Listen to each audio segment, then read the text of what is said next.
Eh, saya coba paparkan apa yang coba saya ingin sampaikan ya, meskipun nanti mungkin eh, kira-kira bagaimana proyeksi pertumbuhan ekonomi di tengah reciprocal tax-nya Trump ya yang sampai saat ini direspon oleh eh, Indonesia dengan banyak sekali kelonggaran-kelonggaran kira-kira gitu ya, yang tentu itu juga akan berpengaruh terhadap capaian pertumbuhan ekonomi.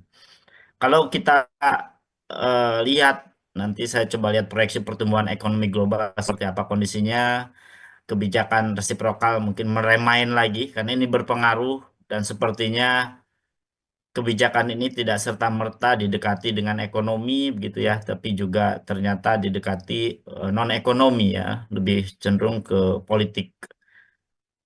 eh Termasuk juga saya kira penting sekali politik ekonomi ya, tidak semata-mata politik gitu. Kemudian kita lihat karena memang yang paling urgen saat ini Indonesia adalah bagaimana minat dan daya tarik investasi itu ya. Apalagi erat kaitan dengan hilirisasi begitu ya.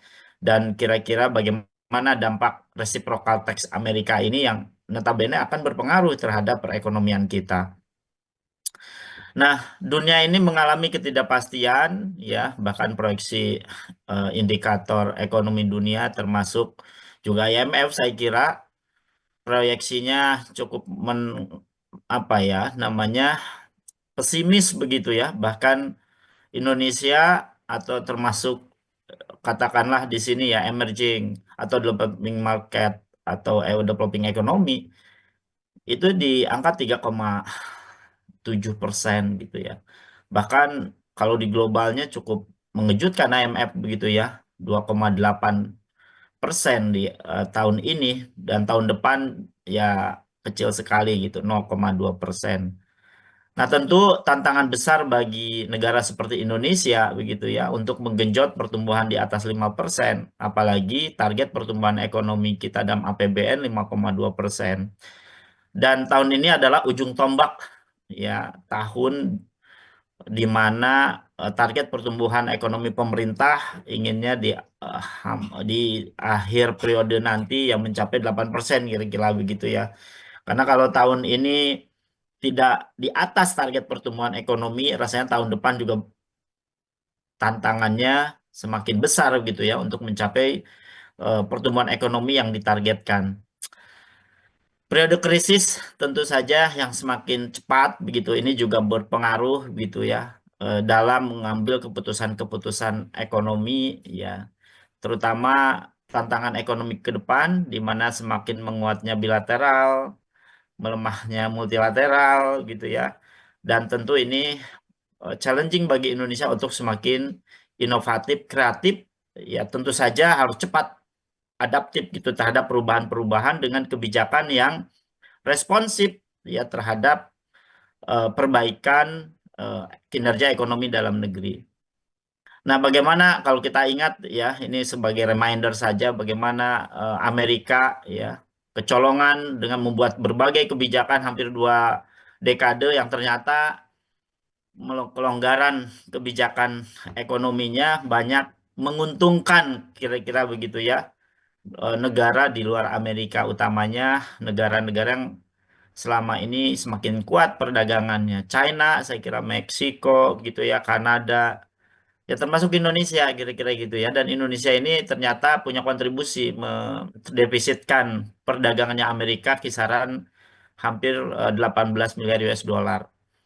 Nah, dan Amerika juga inflasi dan pertumbuhan upahnya juga memang sedang mengalami eh, apa eh, permasalahan cukup besar begitu ya, sehingga bagaimana pemerintah di Amerika atau Trump berpikir begitu ya untuk memperbaiki kinerja ini. Nah, ini saya kira Indonesia eh, kemarin resiprokal 32% kira-kira begitu ya. Kemudian mitra dagang utama Indonesia kalau kita lihat selama ini untuk ekspor China dan Amerika ya, untuk impornya adalah China dan Singapura.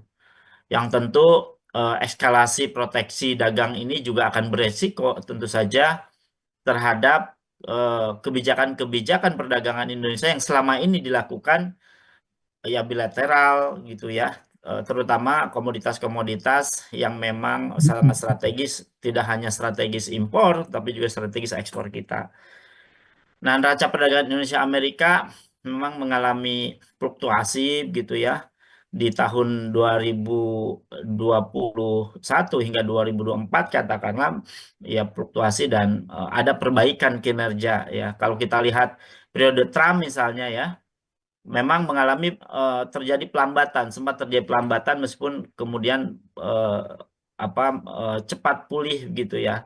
Nah, mudah-mudahan ini juga bisa memiliki tren seperti itu gitu ya. Tetapi tentu namanya neraca perdagangan gitu ya sangat sensitif terhadap perubahan-perubahan kebijakan globalnya. Nah, ini saya kira untuk komoditas penyumbang defisit perdagangan kita ya, beberapa komoditas misal mobil penumpang dengan mesin bensin ya itu juga cukup besar, minyak bumi, mentah, obat-obatan ya. Ini saya kira cukup signifikan ya penyumbang defisit perdagangan Amerika. Termasuk juga penyumbang surplus bagi Amerika nih. Ya, jadi barang-barang yang kategori khusus minyak sedang dari minyak bumi misalnya ya, kemudian gas LNG yang notabene ini sebagai termasuk kedelai ya.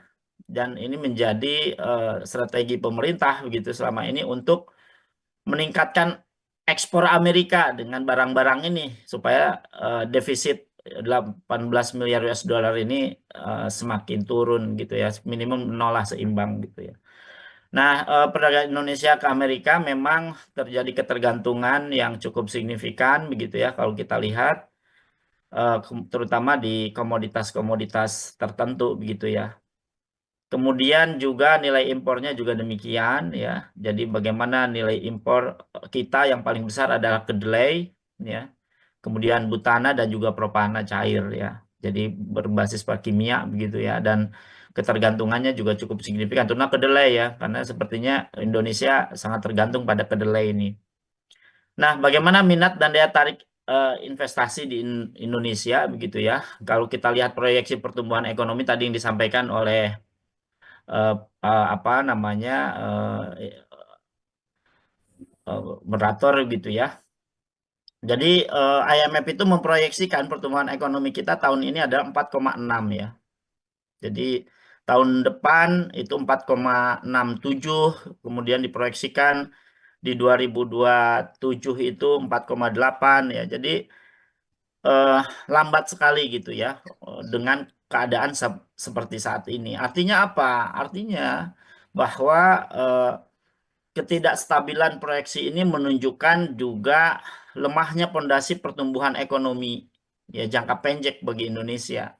Kemudian juga fluktuasi ini juga mencerminkan belum efektifnya dan optimalnya strategi hilirisasi dan industrialisasi yang notabene itu bisa mendorong pertumbuhan atau juga nilai tambah yang paling besar ya untuk mendorong pertumbuhan ekonomi.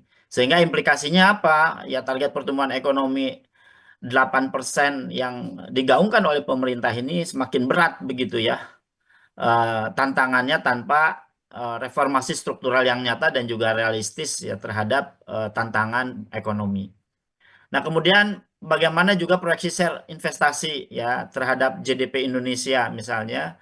Ini juga meskipun di tahun 2025 itu positif tetapi share-nya menurun gitu ya. Share-nya menurun dari 31,9 menjadi 31,2 ya. Padahal sebenarnya rasio investasi ini eh, memberikan dongkrakan yang tinggi gitu ya terhadap pertumbuhan ekonomi karena struktur ekonomi kita sangat tergantung pada consumption di angka hampir 55%, kemudian investasi itu 30%-an gitu ya atau 31% ini dan harapan kita memang yang mempercepat itu adalah investasi ini. Nah, apa maknanya ya kalau kita lihat proyeksi dari IMF ini menunjukkan ketidakmampuan meningkatkan rasio investasi ini tentu menunjukkan lemahnya efektivitas insentif selama ini gitu yang diberikan, minimnya reformasi struktural dan belum optimalnya implementasi, hilirisasi, serta industrialisasi yang tentu saja mendorong investasi yang diharapkan gitu. Nah, padahal kalau kita lihat perkembangan realisasi investasi triwulan saja misalnya 2020-2024 tumbuh terus gitu ya. Bahkan terjadi perubahan struktur apa penanaman modal gitu ya. Di mana PMA semakin meningkat ya di semester terakhir di 2024 ini dibandingkan dengan terjadinya penurunan PMDN gitu.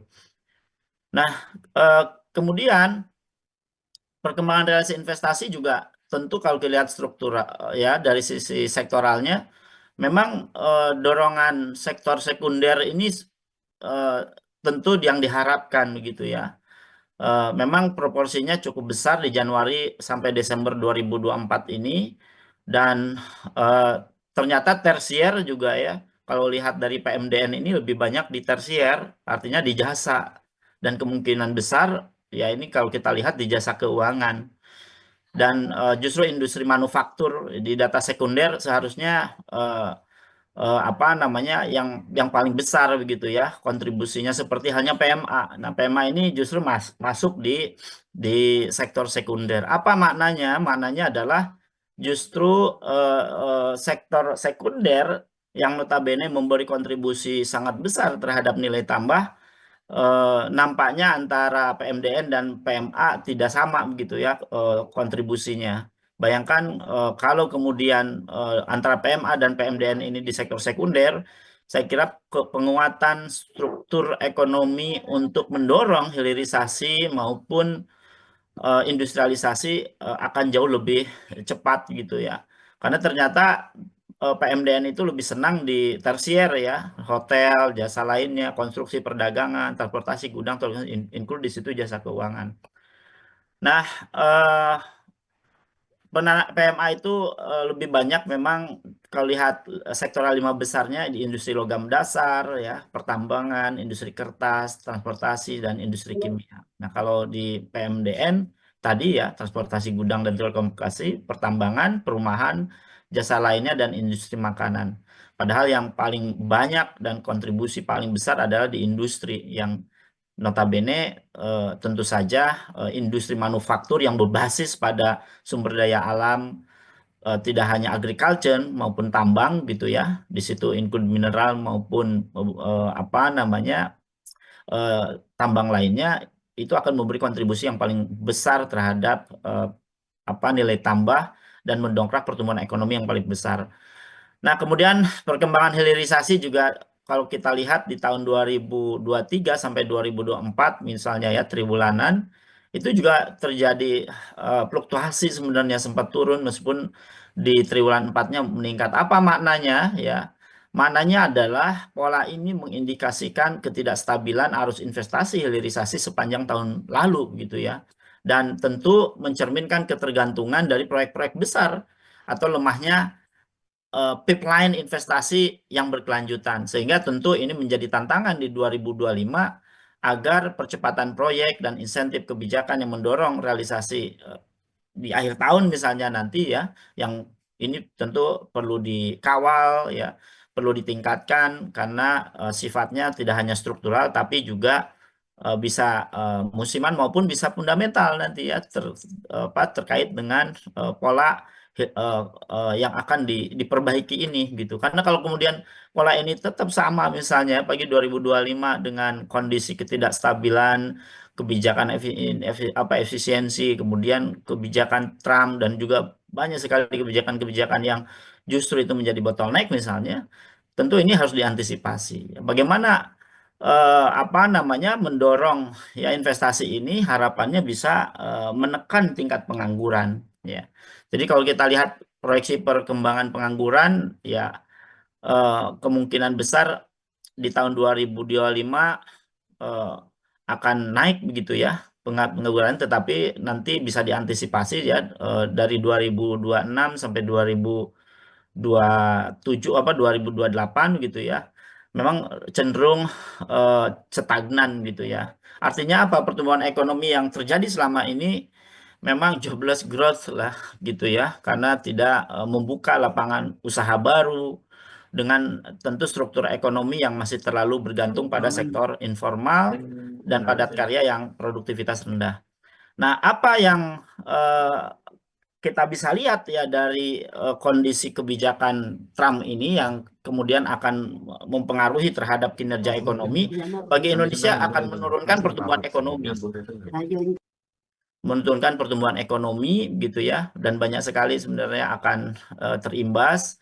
Kemudian juga pertumbuhan output beberapa komoditas juga akan khususnya output sektoral di Indonesia juga akan banyak yang menurun ya, terutama di industri manufaktur. Kemudian juga terhadap impor Indonesia juga akan turun gitu kalau tidak kemudian cepat diantisipasi oleh kebijakan yang jauh lebih efektif gitu ya, dan juga bisa menahan gitu ya laju perubahan impor beberapa komoditas kita. Kemudian juga perubahan ekspor memang ada beberapa yang naik ya, terutama di jasa, tambang, kemudian kendaraan ya, manufakturingan itu terjadi kenaikan, tetapi beberapa komoditas yang basis pertanian nampaknya akan menurun dan juga beberapa olahan basis makanan gitu ya, dan tekstil serta kimia. Nah, apa rekomendasi dari temuan tadi gitu ya? Setidaknya pemerintah kalau ingin tetap menjaga pertumbuhan ekonomi ya dengan warning ya, proyeksi dari IMF 4,6 tadi itu tentu harus fokus reindustrialisasi berbasis value chains gitu ya. Jadi tidak hanya sekedar downstreaming komoditas primer, tapi dibangun ekosistem industri intermediate goods-nya ya, manufaktur teknologi menengah tinggi, R&D lokal saya kira ya. Contoh misalnya semikonduktor, baterai EV, meskipun kemarin katakanlah LG ya sebagai salah satu yang akan mengembangkan EV tapi ternyata pindah gitu ya. Tapi saya kira ya itu dinamika dinamika perdagangan gitu ya. Dan saya kira masih banyak peluang bagi Indonesia untuk mendorong ini. Butuh insentif fiskal dan juga perbaikan supply side. Kemudian juga reformasi optimalisasi kebijakan investasi dan pajak, perpajakan ya. Saya kira negosiasi dengan US gitu ya, salah satunya adalah ini ya, oleh-olehnya reformasi perpajakan gitu ya. Tentu ya lebih agresif dan tepat sasaran menjadi penting, tax holiday lebih selektif ya, berbasis pada performance based insentif ya, bukan pada sektor prioritas formalitas. Tentu perbaikan pelaksanaan OSS diperkuat, daya tarik pasar Indonesia itu besar ya, tapi sayangnya masih belum optimal, belum jadi magnet yang optimal karena eksekusi gap antara desain kebijakan dan realisasi lapangan seringkali terjadi. Nah, untuk itu memang para investor itu tidak hanya butuh dalam konteks kemudahan atau juga karpet merah gitu ya, tapi justru yang lebih penting ada predictability dan policy stability ketimbang berbagai insentif gitu ya. Jadi kalau dibandingkan tentu policy stabilitas politik maupun eh, kepastian bisnis itu menjadi penting. Kemudian dorong konsumsi berkualitas melalui kenaikan upah real dan juga perlindungan sosial yang adaptif. Tentu mekanisme penetapan upah, pelatihan tenaga kerja, ya efektivitas bantuan sosial yang tentu harus menyasar gitu, termasuk program-program yang berbasis pengeluaran ini harus betul-betul tepat sasaran yang memang bisa memberikan dampak jangka pendek begitu ya, selain jangka menengah. Kemudian perkuat sektor keuangan domestik dan pembiayaan inklusif, saya kira ini sebagai intermediasi kapital tentu saja ya, beberapa perbankan misalnya harus dorong ke sektor produktif ya, UMKM. Kalau ada dorongan startup berbasis teknologi ini juga perlu didorong, dan juga diversifikasi instrumen pembiayaan yang basisnya untuk jangka panjang.